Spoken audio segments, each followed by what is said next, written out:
Donc le dipôle RL, suite, on s'est arrêté à détermination de l'inductance L d'une bobine. La première partie, c'était 1 en chiffres romains. Elle traite la bobine. C'est quoi une bobine, mademoiselle? Et comment se comporte dans un circuit électrique?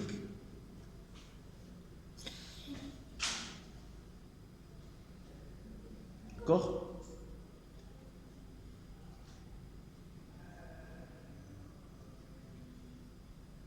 J'attends ta réponse.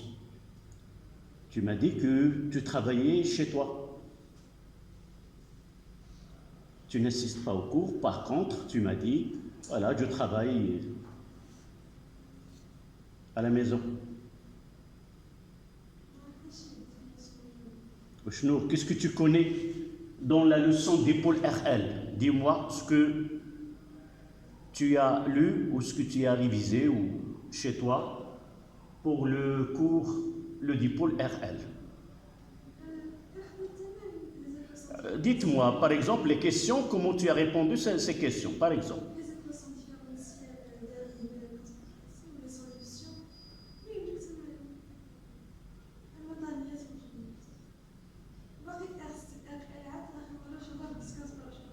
بديتي كتفرج القرايه كيتفرجوا فيها ولا كيخدموها؟ Mademoiselle, les cours, la science d'une façon générale, c'est pas un moyen de distraction, c'est pas en regardant. Jamais j'ai dit à quelqu'un que mes cours qui sont enregistrés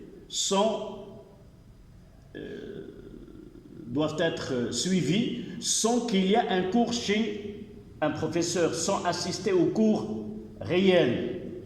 D'accord? Dans un cours en classe, devant un prof, ou seulement si vous suivez un cours, d'accord, peut-être, mais partir directement aux exercices sans connaître les notions, ça ne donne aucun fruit. Travailler 1000 exercices sans connaître les principes et le cours, une fois qu'on vous donne un exercice que vous n'avez pas, entre guillemets, appris, ce que tu fais, c'est tu apprends des exercices.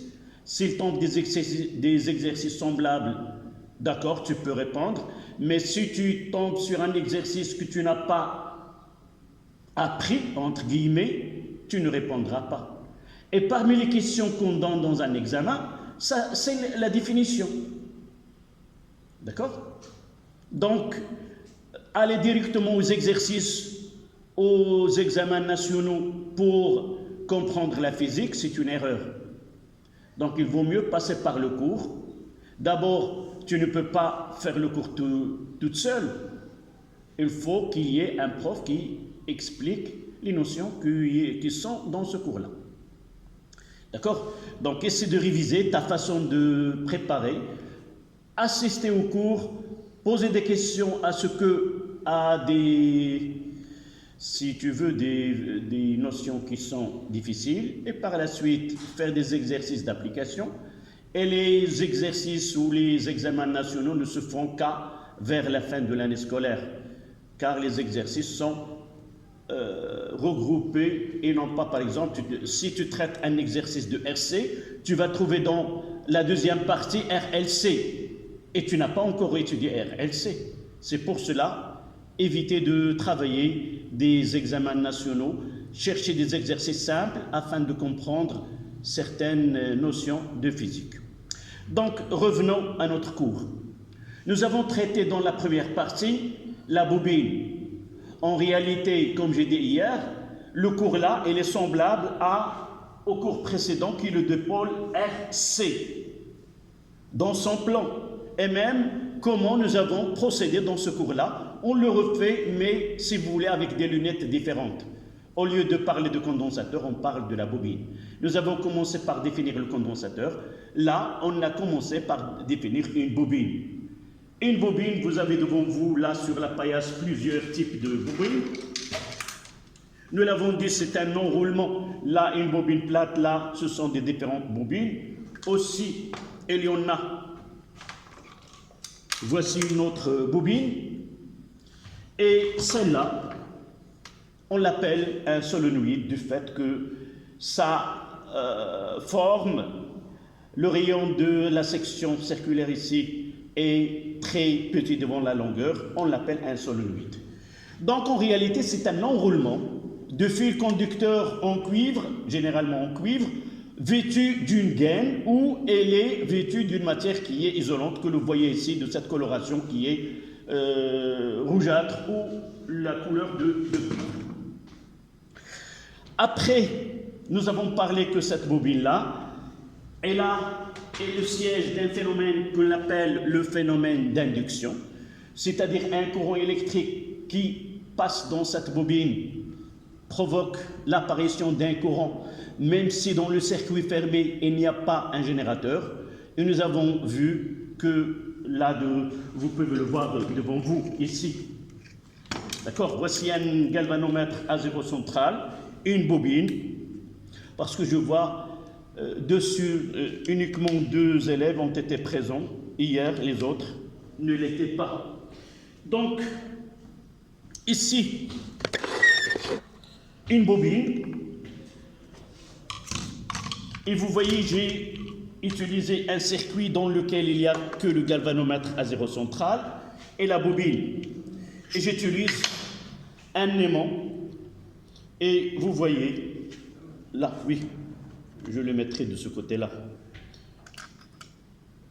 Donc, il y a déplacement de l'aiguille d'un sens, et là, je fais inverser la polarité de l'aimant, et vous voyez que le déplacement, donc un va-et-vient de l'aiguille pendant le mouvement de l'aimant.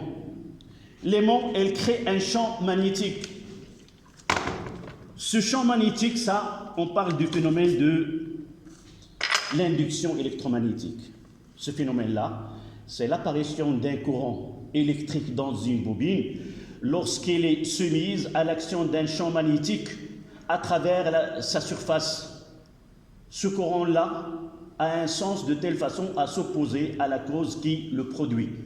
Donc, ce qui nous intéresse dans ce phénomène-là, qu'une bobine dans un circuit électrique, elle sera le siège d'un phénomène qu'on appelle soit l'induction magnétique, soit l'auto-induction. L'auto-induction, c'est, il y a un inducteur. Tout à l'heure, l'aimant, c'est l'inducteur. هذا المحرض والدارة هي المحرضة والظاهرة تسمى ظاهرة التحريض المغناطيسي. إذن يعمل المغناطيس على تحريض الدارة لظهور تيار كهربائي نسميه التيار المحرض. هذا التيار هذه الظاهرة تسمى ظاهرة التحريض. في حالة ما يمكن أن تكون الدارة التي تخضع للتحريض هي الدارة التي تحرض نفسها، لذلك سميت بظاهرة التحريض الذاتي. بمعنى هذا اللي غادي نشوفوه في هذه الفقرة هذه، أننا سنعمل على تمرير تيار كهربائي بواسطة مولد، وهذا التيار الكهربائي سيمر في هذه الوشعة، وهذا التيار سيحدث مجالا مغناطيسيا، وهذا المجال المغناطيسي هو المجال الذي يحرض ذاته بنفسه، وعبر الوشعة نفسها سيحدث تيارا كهربائيا نسميه تيار محرض ذاتي. وبالتالي فالوشعة تنتج تيار كهربائي محرض ذاتي، ويظهر بين طرفيها قوة كهرومحركة محرضة. وهنا في الآخر ديال الخلاصة عطينا التوتر بين طرفي الوشعة UB تساوي petit r في I زائد L ضد I على ضد.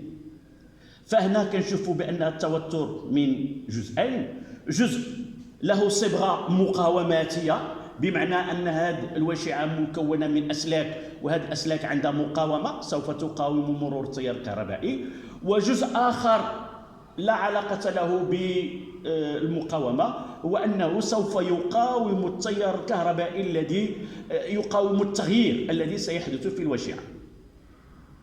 وهذا الجزء هذا هو ال دي على الدي تي. هذا ال هذه هو معامل يخص الوشيعة، سميناه بمعامل التحريض الذاتي أو لاندكتونس ال، وكيمكننا نحدوه. هو مرتبط بعدة عوامل، بطبيعة الوشيعة، عدد اللفات ديالها، السمك ديال السلك المستعمل إلى غير ذلك. حنا ما غادي ندخلوش في هذا الجانب.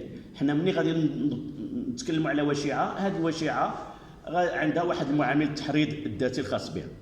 Donc, nous avons défini que la bobine, une fois qu'il est parcouru par un courant débité par un générateur, ce courant-là, il va créer un champ magnétique qui va traverser la bobine, et le traversée de cette bobine, elle va générer un champ magnétique. Ce champ magnétique, il va traverser la surface de cette bobine et créer ce qu'on appelle le phénomène d'auto-induction. Et ce phénomène d'auto-induction va donner comme conséquence l'apparition d'un courant induit, et si le circuit il est ouvert entre les bandes de la bobine, il va apparaître une force électromotrice d'auto-induction, et E est égal à L dt sur dt. Pour nous, on va essayer de déterminer ce coefficient d'auto-induction ou l'inductance de la bobine à partir d'une étude, d'une activité. Je vais vous montrer l'expérience que j'ai faite, et à partir de celle-là, on va essayer de suivre des questions pour arriver à déterminer ce coefficient-là. Dans un exercice de baccalauréat, on peut avoir une partie, généralement l'électricité, soit qu'on étudie RC et on passe à RLC, soit qu'on étudie RL et on passe à RLC. Donc, généralement, ce sont les plans des exercices de l'électricité. C'est-à-dire, dans cette partie-là, RL, on peut procéder de cette manière pour déterminer le coefficient d'auto-induction, ou de vérifier que le coefficient L est égal à une valeur donnée qui va être donnée dans l'exercice. D'accord? Donc, 2.1, dispositif expérimental.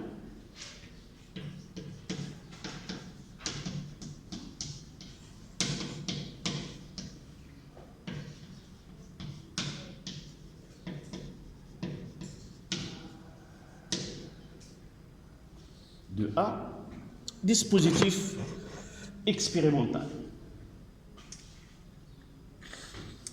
Je vais vous montrer tout à l'heure le dispositif. On va faire le schéma. Donc, on va utiliser un GBF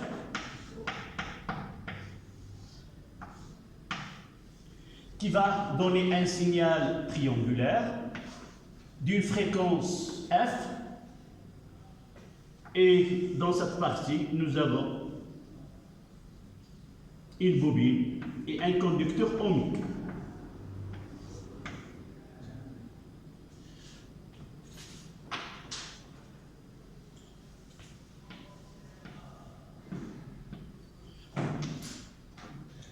Donc, le choix conventionnel de courant électrique.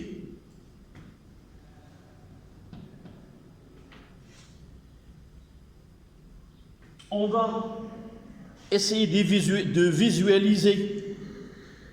D'abord, là, il a un coefficient L et une résistance, nous l'avons choisi, qui est négligeable.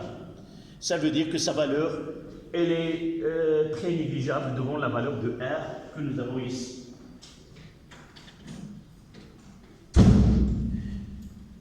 Si la valeur de R n'est pas négligeable, il y a un autre moyen qui permet de visualiser la tension, mais en utilisant une composante électronique qui est le sommateur qui va faire, on utilise celle-là R et celle-là R, mais ça c'est hors programme.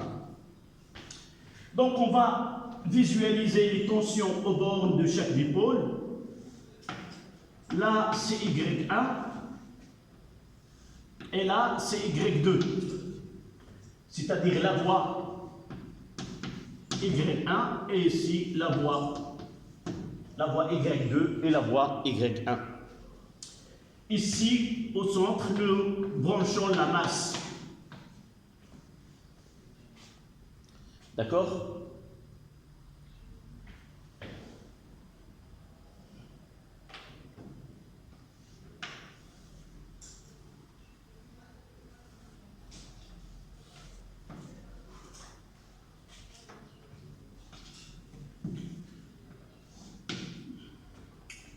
On peut nommer ce point A, ce point-là M et ce point-là B.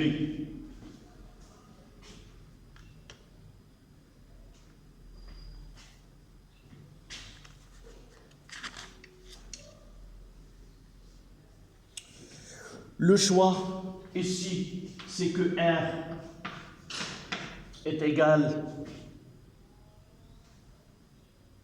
à 1,5 kOhm.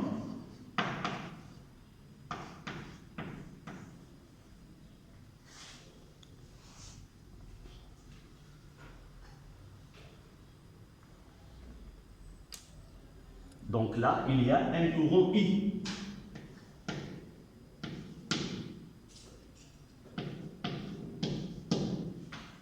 Remarquez que j'ai donné la lettre petit i parce que on est dans un circuit où le courant qui circule, c'est un courant qui est variable. La fonction E de t, c'est une fonction triangulaire.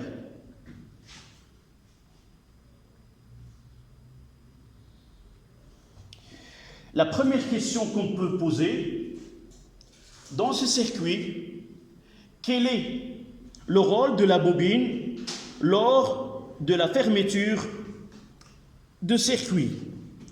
Là, je vais mettre un interrupteur, K.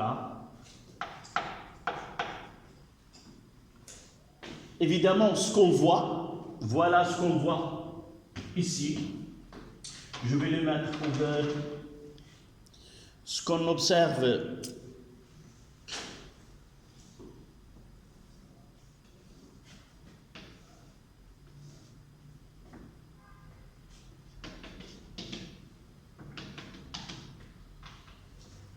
Là, c'est plus 5 volts.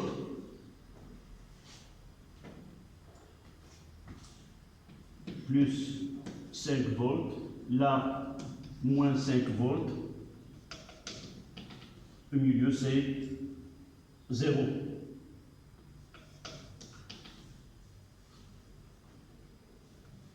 Ici, c'est plus 0. Ça, ce qu'on visualise à Y1, U1 de T sur la voie Y1.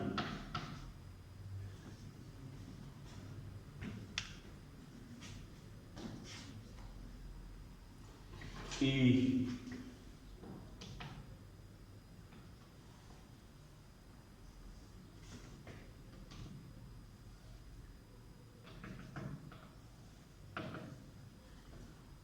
là, c'est U2, vu sur la voie Y2. U2, visualisé.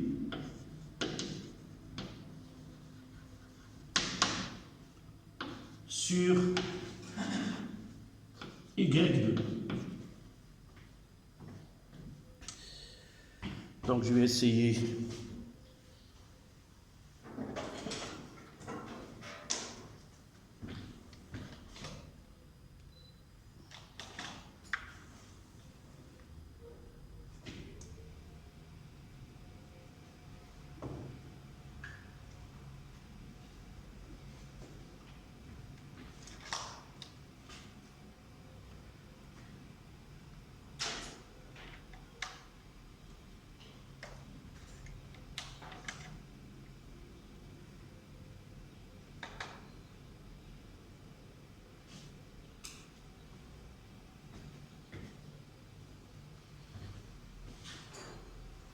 D'accord.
Ça y est, on peut... D'accord.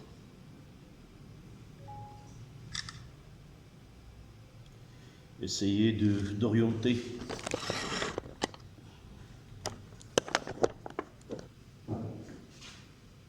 Voilà.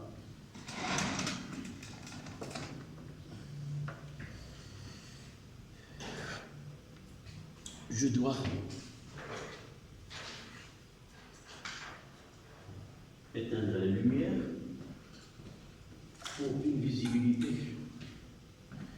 Donc vous avez devant vous le GBF. D'accord? Le GBF. Ce que vous voyez, ce 87, c'est la fréquence. Une sortie là, on va essayer. Voilà.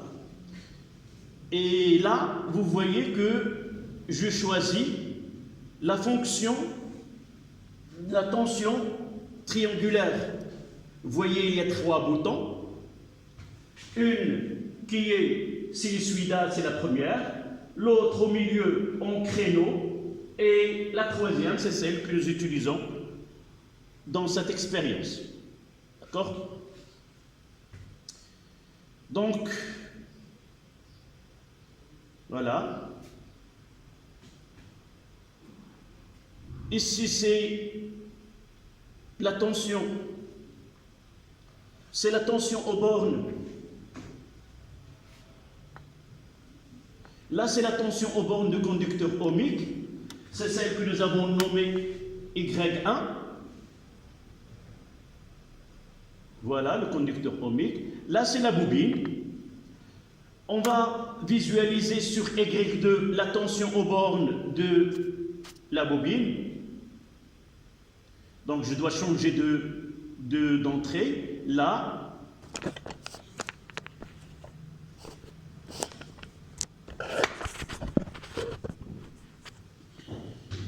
Donc, voilà. Et on va essayer d'abord répondre à certaines questions qu'on peut avoir. Je viens de la dicter tout à l'heure. Quel est le rôle de la bobine lors de la fermeture du circuit? Rôle de la bobine lors de la fermeture de circuit.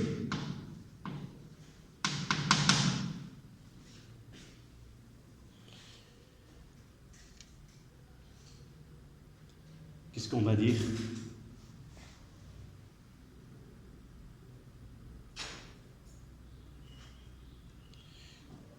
Quel est l'effet le plus important dans la bobine lorsqu'il y a le siège?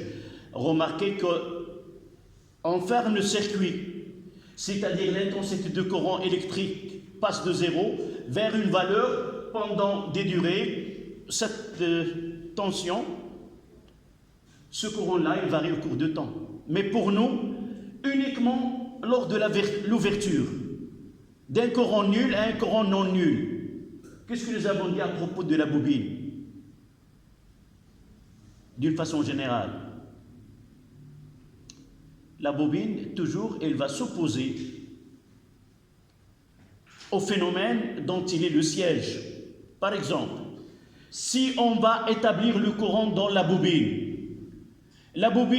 elle va s'opposer à l'établissement du courant par ce qui oblige le courant à tarder à établir ce courant qu'on va établir. Donc vous écrivez: la bobine s'oppose à la variation de courant électrique. La bobine s'oppose à la variation du courant électrique qui le traverse.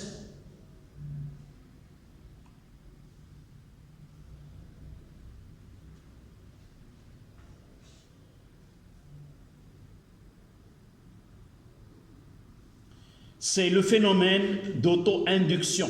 C'est le phénomène d'auto-induction.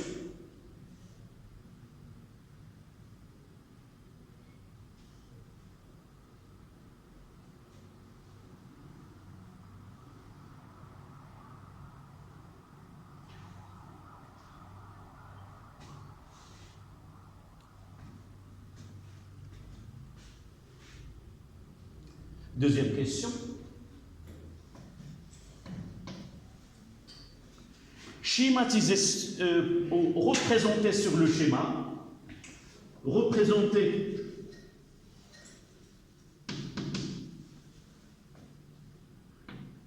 sur le schéma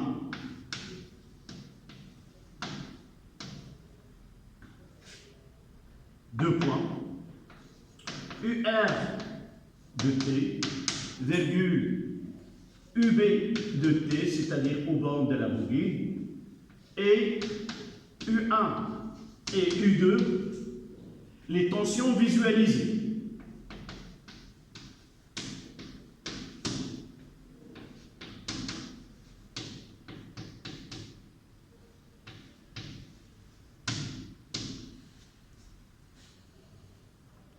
D'accord?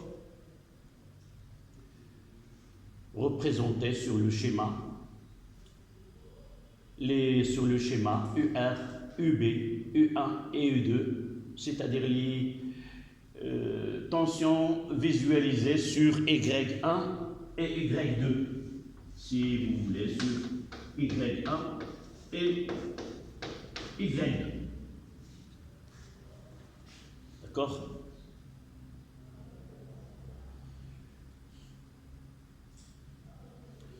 D'abord, pour représenter des tensions, à partir de cette partie-là, on est devant deux types de tensions qu'on doit schématiser sur un circuit.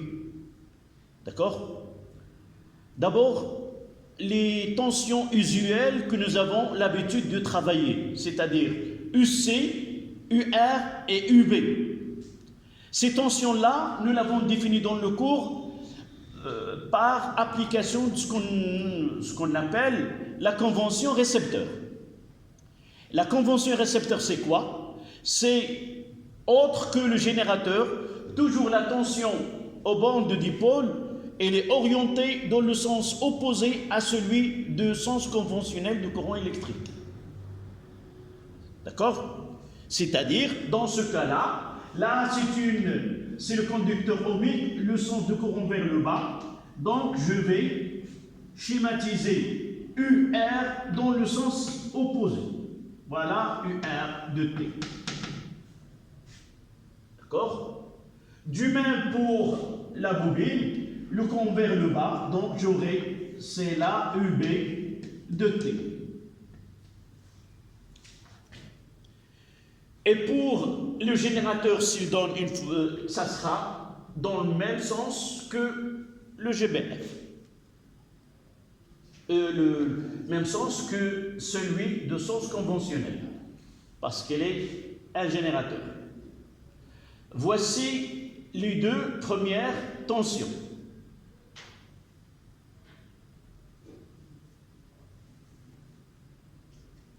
Pour les tensions visualisées,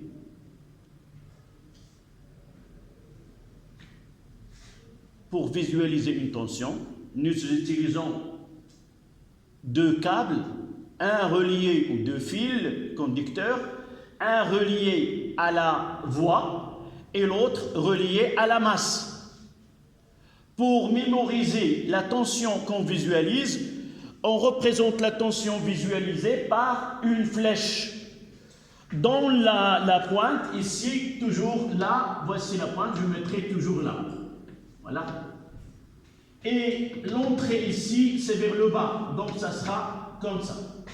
Là, ça sera U1 de T, et là, ça sera U2 de T.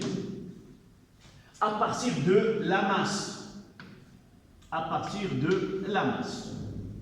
D'accord? Mais généralement, on ne fait pas ce tri.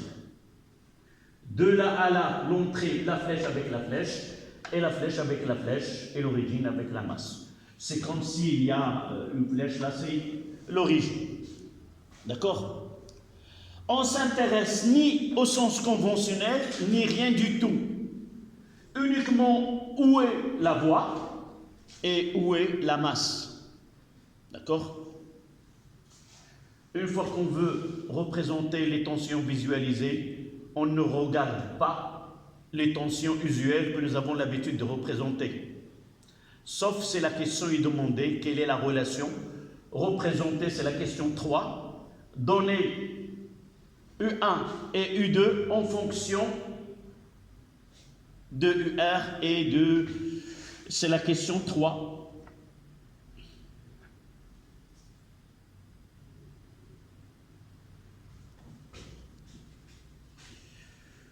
La question c'est U2. Question montrer que U2 de T, c'est troisième question. Montrer que U2 de T est égal à moins L sur R D de U1 du T sur DT.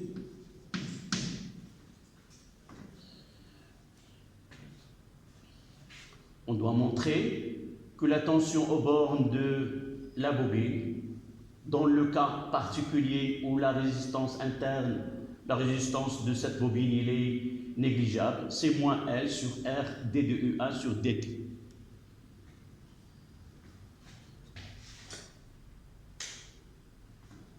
D'accord?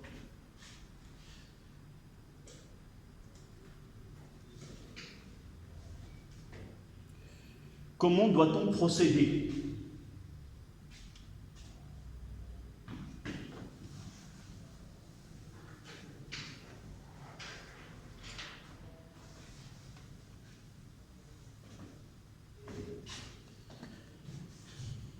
D'accord? Donc là où il y a R, ou là où il y a L, c'est dans les tensions usuelles. Donc la première des choses, c'est relier U1 et U2 à UB et UR. Si nous voyons ce schéma-là, qu'est-ce que nous pouvons dire à propos de UB de T? Sa tension est celle-là. Celle-là, ça part de là à là.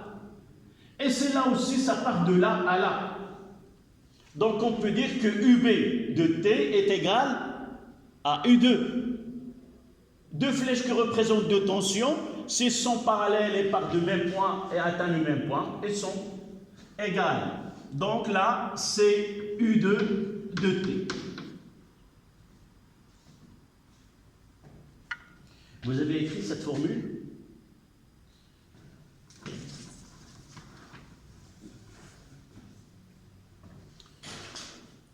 Voyons maintenant la tension UR. UR de T.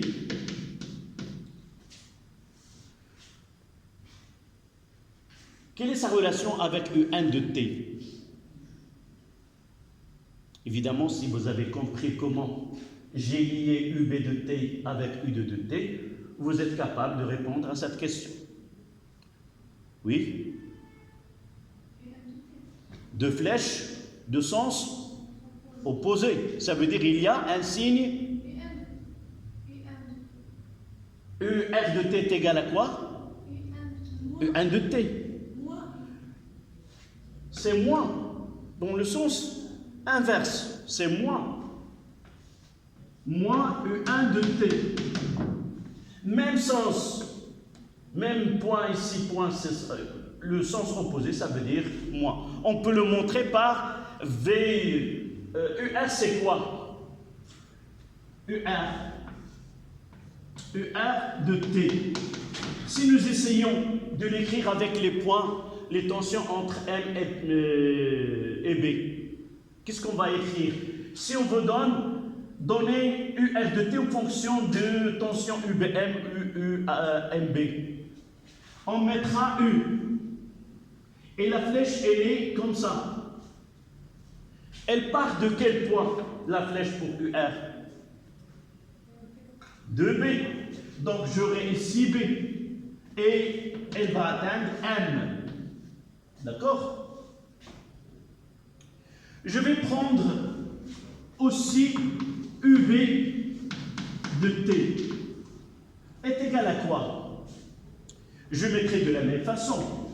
U et la flèche, ça sera comme ça. Ça part de quel point? Pour UB, de M. Voici l'origine de la flèche, de M. Et elle va atteindre A. D'accord? Si parfois dans un exercice, schématiser la tension UBM, vous devez écrire de cette manière, UBM, je vais écrire UBM et la flèche, ça sera de M vers B. Mettez la tension, la flèche, et de cette manière.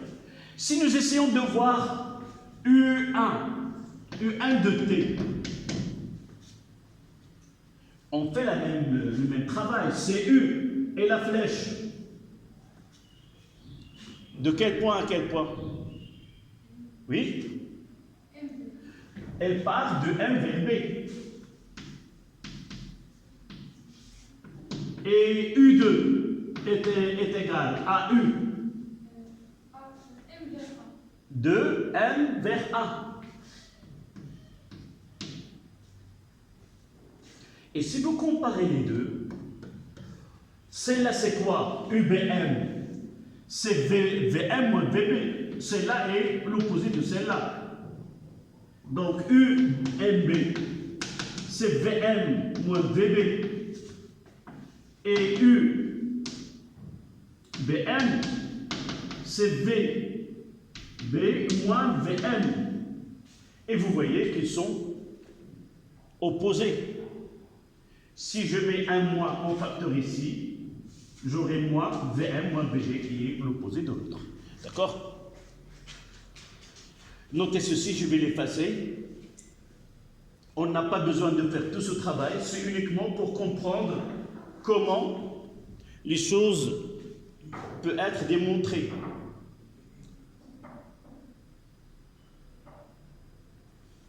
D'accord? Donc cette partie, on n'a pas besoin. Et vous devez la comprendre tout simplement. Deuxième étape maintenant pour arriver à cette formule. U2 c'est quoi? On sait que U2 de T est égal à UB. C'est la tension aux bombes de la bobine. Et celle-là, la formule, nous devons la connaître par cœur. C'est petit r fois I plus L dI sur dt. Mais dans ce cas-là, petit r, il est presque nul. Et par la suite, c'est L dI sur dt. Voilà la tension dans ce cas particulier, lorsque la bobine a une résistance négligeable. Et U1 de T est égal à quoi? C'est moins UR. Et UR, c'est quoi? C'est R fois I. Et par la suite, U1, ça sera moins R fois I.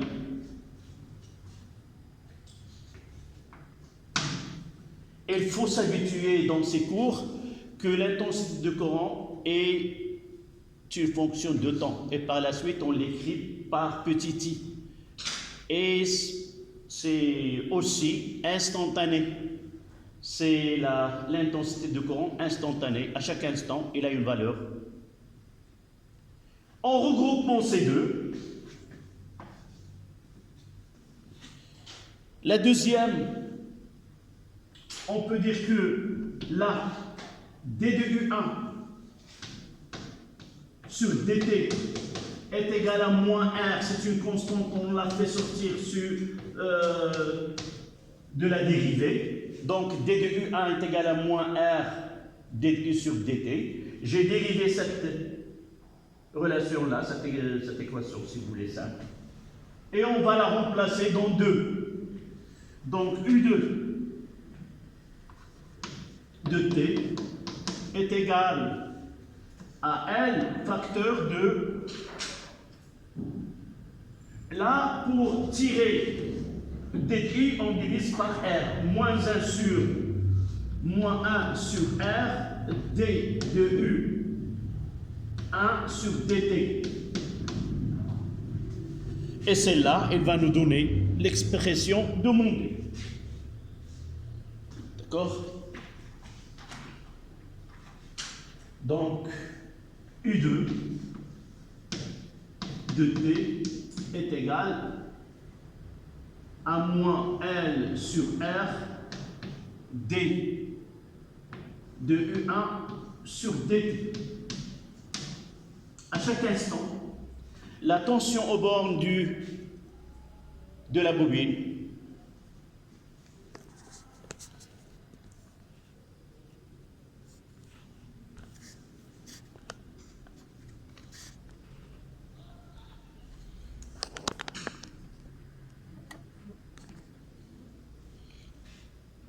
donc U2 de t est égal à moins L sur R d de U1 sur dt.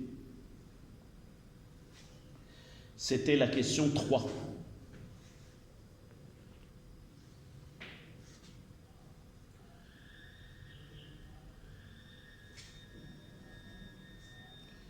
Donc 5 minutes et on continue l'étude de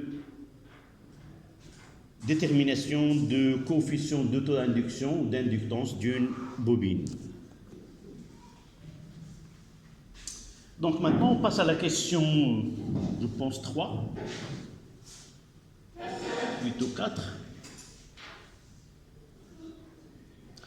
4. Déterminer à partir de l'oscillogramme UB de T et D de UR sur dt.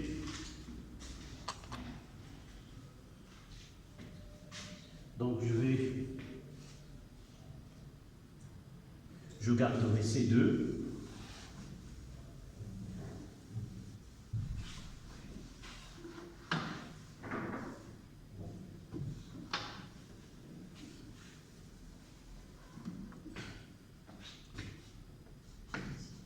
Voici l'oscillogramme, la figure qui représente cet oscillogramme. De là, on veut déterminer UR.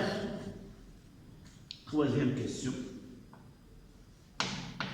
ou plutôt la quatrième.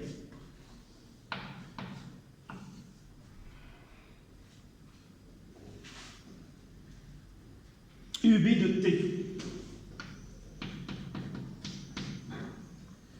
Qu'est-ce que nous avons dit? Nous avons UB de T est égal à U2. Et U2, c'est celle qui est obtenue sur la voie 2. Je n'ai pas donné les valeurs ici. Là, c'est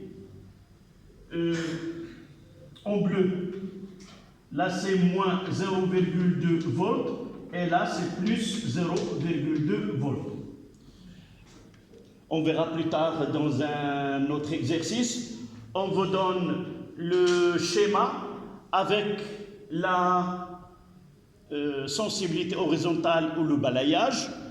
Dans ce cas-là, là c'est le 0, là c'est 1 milliseconde, 0,5 millisecondes, et ici c'est 1 milliseconde. Mais dans un exercice, c'est à vous de le lire à partir des graduations ou des divisions que vous avez sur le schéma. Et généralement, on donne deux sensibilités verticales, celle pour la voie Y1 et celle pour la voie Y2. C'est-à-dire, on va voir combien de divisions et utiliser la sensibilité pour la voie 2 afin de déterminer qu'il s'agit de 0,2 ou moins 0,2 dans l'exercice. Et si vous voulez lire la fonction Y1, les tensions ici, il faut utiliser la sensibilité de la voie Y1. Par exemple, 2 volts par division. Et là, par exemple, une division, 0,2 volts par division pour la voie 2. On verra ceci par la suite. D'accord? On ne va pas rendre cette activité difficile par ce choix-là. Donc, nous avons dit que UB, c'est U2, et U2, dans la partie de 0, c'est U2, de 0 à T sur 2. Remarquez que les deux fonctions sont des fonctions périodiques. Voilà, ils se répètent. Et même celle-là, voilà la période. Celle-là, on la voit ici, on la voit là-bas. De même, ici. Donc, sur une demi-période, UB, c'est en bleu, c'est moins 0,2 volts. Elle est constante sur cet intervalle. Elle a une valeur négative.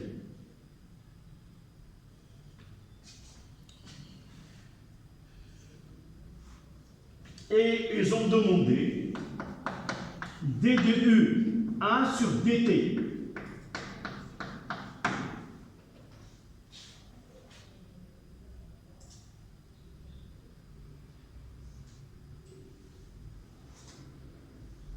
Là, c'est sur la voie 1.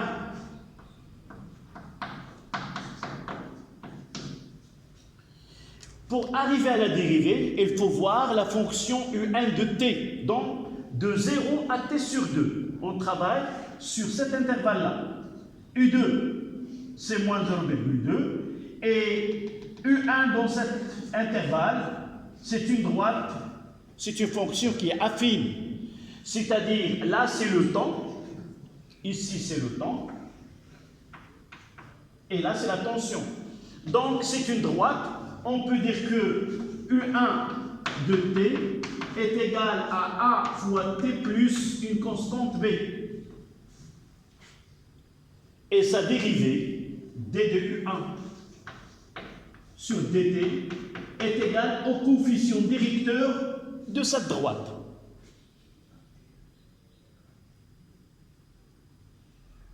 Pour déterminer le coefficient directeur d'une droite, il suffit de choisir 2 points. Je vais choisir C2. Par exemple,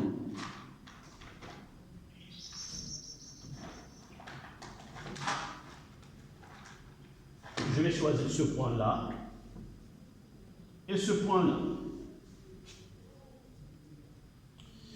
est égal. La tension de celle-là, c'est plus 5, moins la tension de celle-là, c'est moins 5. Moins, ça donne plus 5.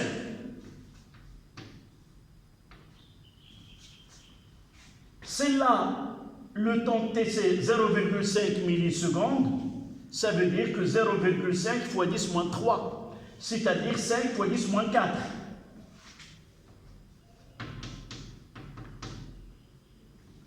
Je reviens à celle-là.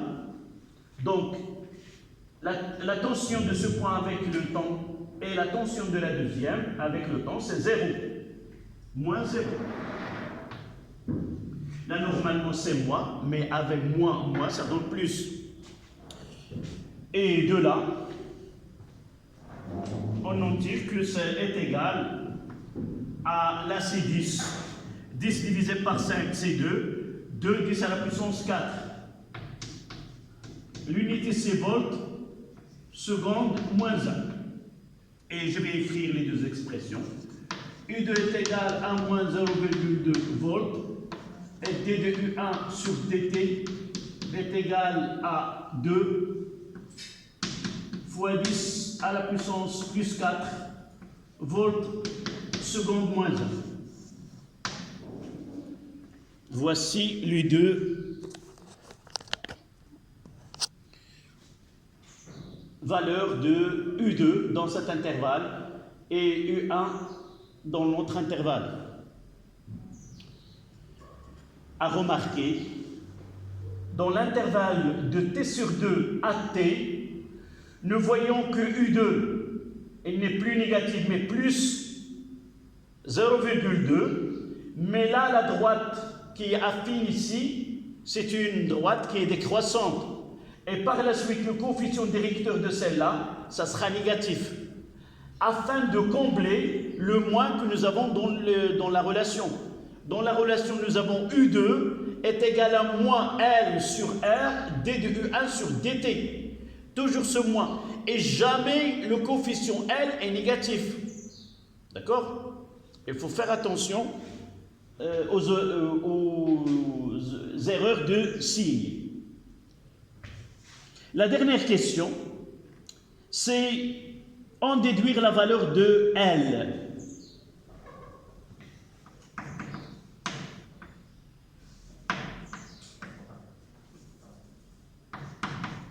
En déduire la valeur de L.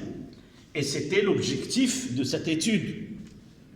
Comment arriver à déterminer d'une façon expérimentale la valeur de L.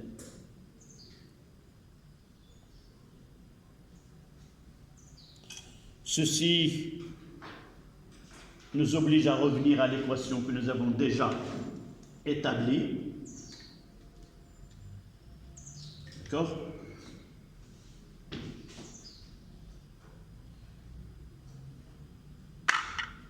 Je vais essayer de la répondre ici.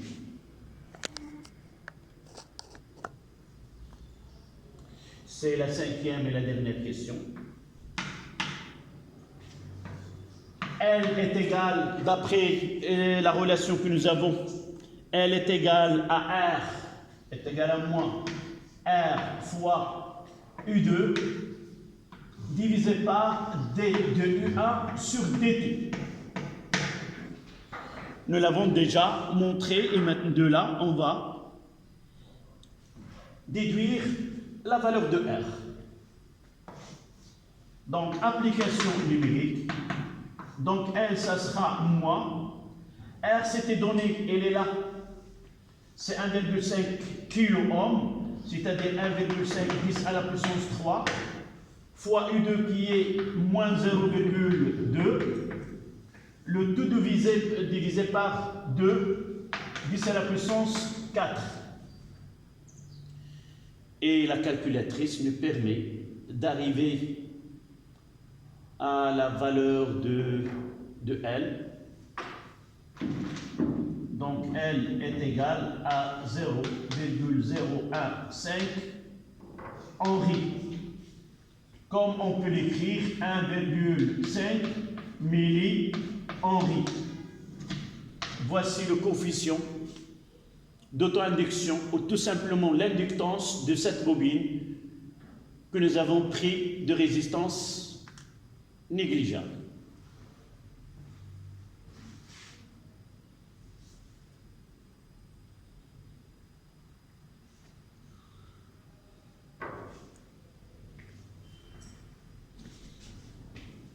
D'accord ?